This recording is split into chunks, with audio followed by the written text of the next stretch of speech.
Welcome to episode 43 of the AMT podcast. Hope you're having a good week, as always. In this episode, I want to speak about the recent scandal that unfolded at Google with the launch of Gemini, their artificial intelligence language model and direct rival to ChatGPT. The reason why I want to speak about this is because I'm a big fan of AI. Personally, it's one of the most exciting developments in recent years. It has plenty of useful applications that can be leveraged to make our lives easier, whether you're a consumer or a creator. So I do keep tabs on developments in this space. I've even done a video on this topic before, and it will definitely be a theme where I continue to explore the developments from time to time. But last week's scandal really took the internet by storm, and it caught my attention not for the best reasons, because users of Gemini were horrified to discover that their AI image generator did not recognize white people. Just take a look at some of these images that were generated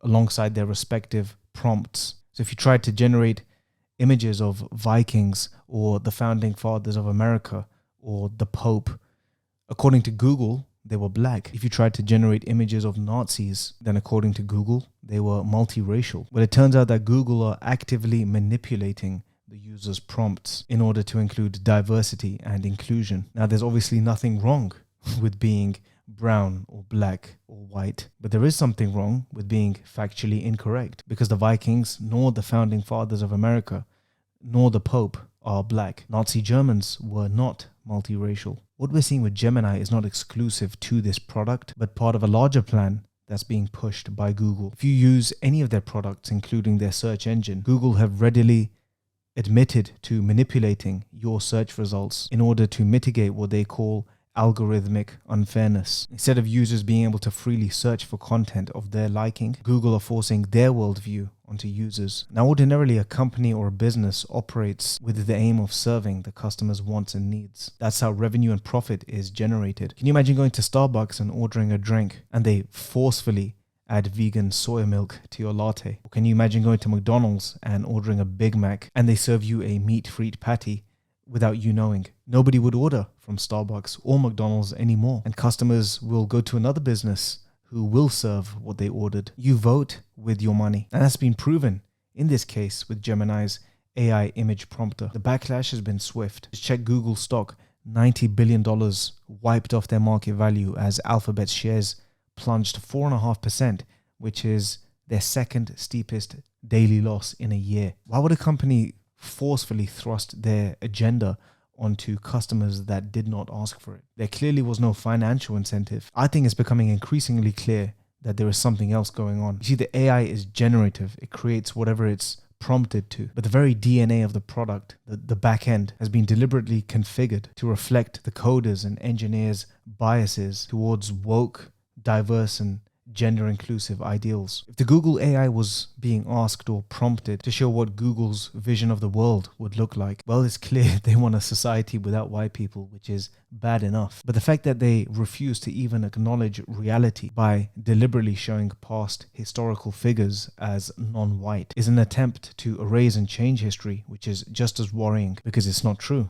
And the truth matters. So how do we know this was deliberate? Well, those of you who are familiar with any other AI language models like ChatGPT or Bing or Gemini might be aware that they are all susceptible to something called an injection attack, which means that if you ask the AI a series of particular questions, you can actually trick the algorithm into revealing their internal secret parameters, which are coded by the creators. So for example, with ChatGPT, there were users who gamed the algorithm into revealing how to build a bomb, which is obviously a request not permitted to the public. Well, similarly, an engineer managed to game Gemini by asking it a series of questions as to whether or not it was adding prompts, to which Google's AI revealed that it was adding its own words, such as diverse and inclusive, to the user's prompts before generating images. Now, do I think all Google engineers and coders supported this? No, I don't believe that. 7 years ago, an engineer working at Google named James Damore actually spoke out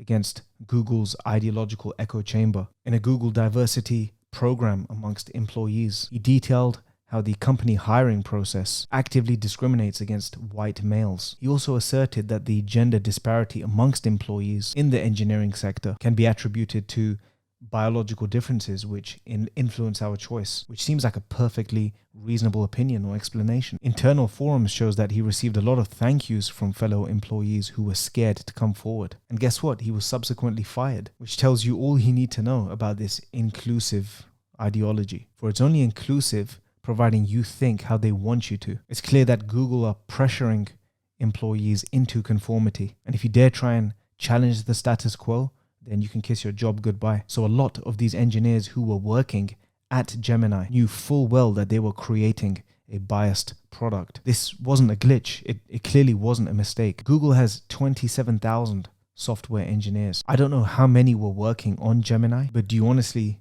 think that none of them saw this issue? I have no doubt that many, maybe even most, were afraid to say anything because they didn't want to lose their jobs. And that sort of shutting down of open debate to ideas being challenged is what stops products improving. And lo and behold, it came back to bite them in the backside. $90 billion wiped off their market value. Widespread criticism and embarrassment. The most powerful tech giant in the world has come up with the most pathetic, useless, and rigged product that's of little utility. The engineers working on the product knew it was rigged and were gagged for speaking out. And this sort of echo chamber culture isn't just exclusive to Google's workplace, but it's become pervasive in other areas like entertainment and education. Universities used to be the pinnacle of open debate, where opposing ideas could be openly discussed and it was encouraged. The same can't be said today. Guest speakers and students are threatened with violence, meetings are cancelled, and safe spaces are being demanded. University names are even being changed. In entertainment, the CEO of Disney, Bob Iger, has made public their left-leaning agenda. Now, this is a company with a stellar 100-year reputation, the richest catalogue of children's movies, and the company that parents trust to provide our children with innocent and heartwarming entertainment is now forcing woke, diversity, and gender-inclusive ideals on our kids. In 2022, they released a Buzz Lightyear spin-off movie from Toy Story called Lightyear, which features a lesbian couple. Last year, they introduced a non-binary character in the movie Elemental. The voiceover was also being provided by an actor who identifies as non-binary. Marvel, which is owned by Disney, released another all-female superhero cast called The Marvels. These are just a few. But how do you think this progressive experiment panned out financially? Well, you probably guessed it. Their market cap has dropped by, are you ready? $160 billion since 2020. It turns out that parents don't want their children groomed into LGBTQ. Big surprise. Bud Light, America's top beer brand, attempted a similar move, marketing their beer towards woke ideals by featuring a transgender TikTok influencer called Dylan Mulvaney in their commercial campaigns. Well, they faced a similar fate. Widespread boycotts led to an approximately 26% drop in sales, costing them over $1 billion in lost sales. And these are just a few amongst countless examples that I can give. People vote with their dollar or their pound note. People are tired of being clobbered over the head with this unwanted ideology. Parents just want their kids to enjoy the innocence of children's movies, the same way Americans just want to enjoy a can of beer without the face of a man dressed as a woman slapped across the can. Same way creators just want to enjoy AI with freedom and flexibility. Nobody's asking for this nonsense, so who's really pulling the strings? Well, we already understand that engineers at Google are being pressured into building such products based on the corporate culture under which they work. But who's pushing the companies to do such things? Well, if we follow the money, we find a different class of suspects. These will be the asset management corporations, the likes of BlackRock, who fund the likes of Disney, Apple, and all your favorite brands. These firms, who are often significant or majority shareholders in these companies, are actively voting inside the company boardrooms for policies that advance social issues instead of focusing on product excellence. And then if we look higher up, we can point the finger at politicians who are actively encouraging companies to pursue woke ideals. And who's behind government? There's all sorts of conspiracies as to who that might be.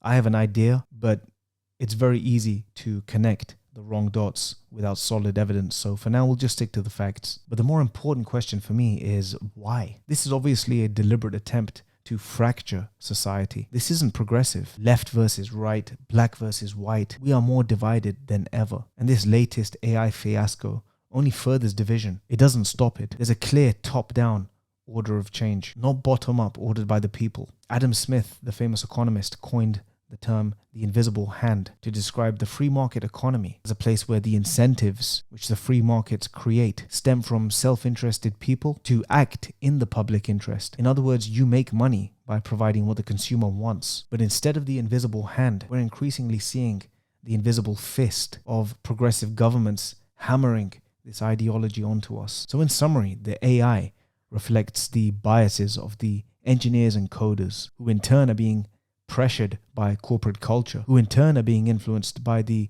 boardroom decisions of the companies who are providing capital, who themselves are being programmed by politicians. This pervasive all-out assault is, as I've already highlighted, taking place everywhere, from sports to movies to TV and education. This AI fiasco should serve as a grave warning. Google is the most powerful tech company in the world, and they have access to all our data. Their pervasive rigging of algorithms to control what we see on their search engine is now being used to control their AI language models. They want to control what we see and what we're exposed to every step of the way. But there's a flip side to that coin, and the warning goes to them too. Google stock has faced a similar fate to the likes of Disney and Bud Light. Nothing will deliver a clearer message and force them to change direction by hitting their pockets. At the end of the day, we carry the power. Let me know what you guys think about this latest AI fiasco. Let me know who you think is behind the curtain pushing these moves and why you think they're doing it. I read and respond to everyone. Don't forget to also like, share where possible,